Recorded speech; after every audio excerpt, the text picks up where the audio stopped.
పల్నాడు జిల్లా నర్సరావుపేటలో ఉన్న పట్టణ పేదరిక నిర్మూలన సంస్థలు నకిలీ గ్రూపులు సృష్టించి బ్యాంకుల నుంచి రుణాలు పొందిన వ్యవహారంపై కేసులు నమోదు చేసినట్లు సీఐ ఫిరోజ్ వెల్లడించారు.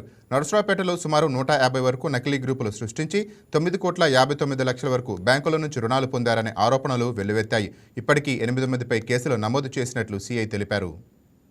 షేక్ అఖిల, ప్రెసిడెంట్ జిల్లా అర్బన్ సమాఖ్య నర్సరావుపేట పల్నాడు డిస్ట్రిక్ట్ అనే ఆమె ఇచ్చిన రిపోర్టు మేరకు పల్నాడు జిల్లాలో మెప్మాలో డ్వాక్రా గ్రూప్స్లో తీసుకున్నటువంటి లోన్స్లో కొన్ని అవకతవకలు జరిగినాయని, వాటికి కమ్యూనిటీ ఆర్గనైజర్స్గా ఉన్నటువంటి మెప్మాలో ఉండి పనిచేసేటువంటి ఒక 8 మంది కారణమని, ఆ విధంగా 8 మంది ఆల్రెడీ ఎగ్జిస్టింగ్ గ్రూప్లో ఉన్న మెంబర్స్ తోటి ఇంకొక గ్రూప్స్ని, ఫేక్ గ్రూప్స్ని క్రియేట్ చేసి దాదాపు 81 గ్రూప్స్ అలాంటివి క్రియేట్ చేసి 3 బ్యాంకుల్లో సుమారు 9,59,00,000 మేర డబ్బులు లోన్స్ రూపంలో అక్రమంగా తీసుకొని వాటిని బ్యాంకుకి.